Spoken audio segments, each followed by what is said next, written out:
to the Thought Snob Podcast. I'm Paula Swope. Let's get snobby.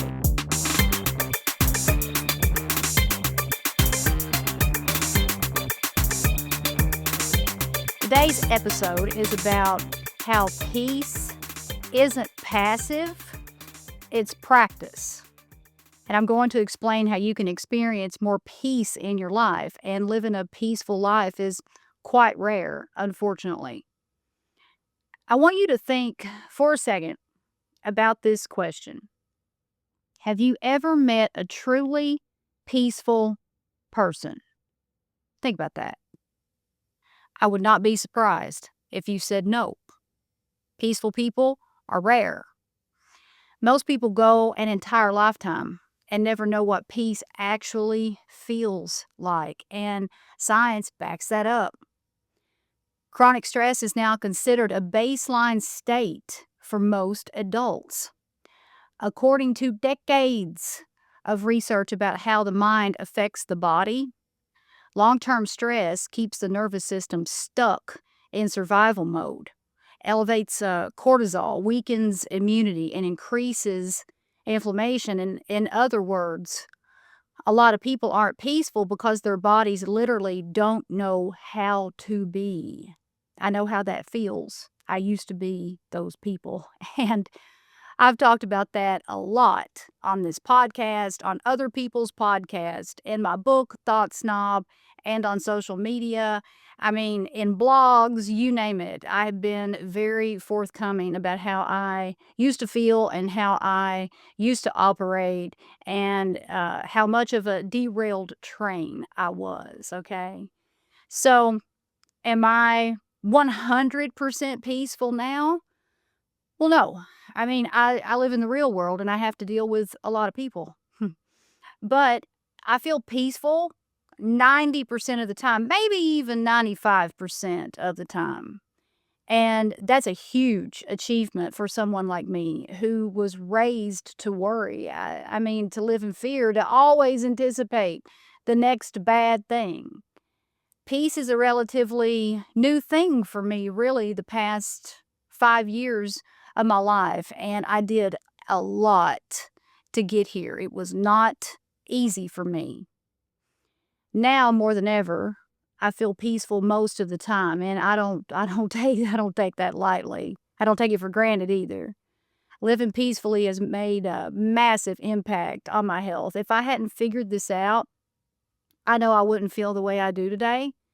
Chaos and stress weaken the immune system. Worry and frustration magnetize sickness. That's not spiritual fluff. That's biology. Chronic stress suppresses immune response and disrupts nearly every system in the body. I'm 49 years old and I feel great, strong, resilient. I feel better than I did 20 years ago. And I owe that to peace. Now, here's the thing. Peace is not something you go looking for outside of yourself. You don't find it in people, success, money, or circumstances. You go within and figure out what brings it, and more importantly, what destroys it. All that takes is awareness of the people, places, and things that disrupt your peace. Human beings are creatures of habit. We do the same things over and over and expect different results. That never works. For years, I did things that made me irritable and resentful, and I operated with zero awareness of my own behavior. I blamed the person who irritated me when I was the one choosing to be around them. Now, how much sense does that make? It doesn't make any sense. During perimenopause, which was horrible, I had a realization that changed everything. I knew that if I didn't stop doing things I didn't want to do, I was going to lose my mind. I was in my early 40s and looked hard at my life. And here's what I figured out. The number one peace thief is people. I allowed people to squander my time. I associated with people I didn't even like. And honestly, why do we do that? There are over 8 billion people on this planet. Associate with the ones who make your life better. End of story. If you don't like someone, you don't owe anyone an explanation. You don't like them. That's reason enough. Cut them out. Another sneaky peace thief is expectations, man. Like, I used to set expectations for how I wanted, people to behave and treat me. And I was disappointed every single time. So let me say something you need to accept right now. You cannot control anyone's behavior except your own.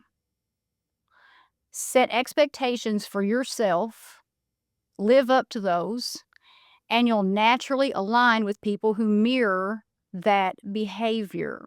Go easy on those expectations. If you go to a 5-star restaurant expecting the time of your life and your happiness depends on that experience, what happens when it doesn't live up to the hype? Well, you're deflated. You're pissed off. You're complaining. Your whole mood is wrecked. You've let that restaurant get the best of you and control your emotions. If something like that has a profound impact on your emotional state, you've got some work to do. When you're a peaceful person, your peace is stronger than any external experience. Go into situations with a different mindset. Go into that restaurant expecting to enjoy yourself no matter what happens. Know going in that you control only you. Getting upset, offended, disappointed, those emotions are born from your choices. You don't have to get upset when things don't go your way. Learn from the experience and don't repeat it. Be keenly aware of what upsets you and stay away from it. There are a lot of choices in this world. Choose what brings you peace. It's that easy.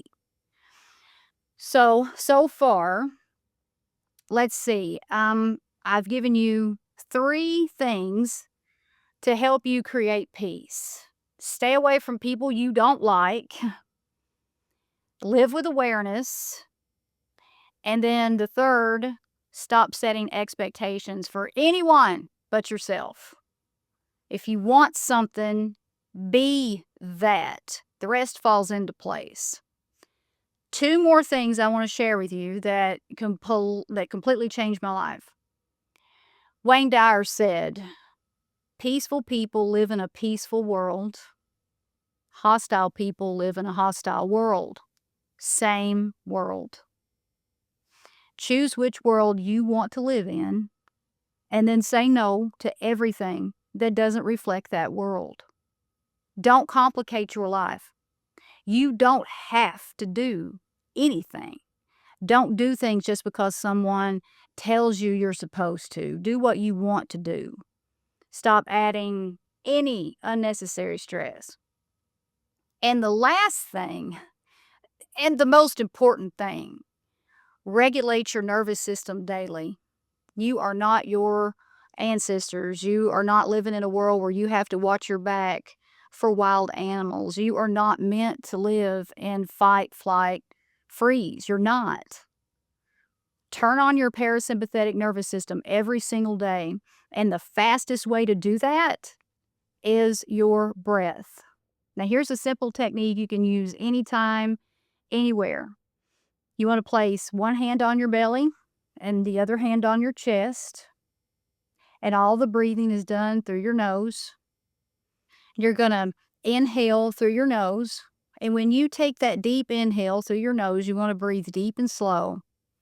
Breathe into your belly.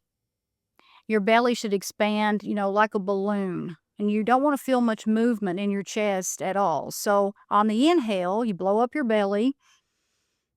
And then on the exhale, and you're exhaling through your nose as well, you're going to feel your belly just gently draw back toward your spine, like that balloon is deflating. So you want to feel all the movement in your belly, hardly no movement in your chest, and you just repeat that breathing. That's all you do. And do this for a few minutes every day. Doing it before bedtime is especially powerful because it shuts down like any feelings of worry or dreading the next day before you go to sleep. And going to sleep upset and worried and feeling fearful really puts you in a danger zone. Your subconscious marinates while you sleep. Your body digests everything from the day, including your emotions. So use your breath to give your body something good to digest, and peace will be your reward. So that's all I have for you today. If you have any questions or comments you want to share, please do so. I love hearing from all of you, and I appreciate you tuning in today, and I will see you next week. The Thought Snob Podcast with Paula Swope has been brought to you by Thought Snob Media in association with Special Purpose Studios. All production, mixing, and sound engineering by me, Will Swope. We hope you've enjoyed this podcast. Please take a few seconds to give us 5 stars and leave a review. See you on the next Thought Snob Podcast with Paula Swope.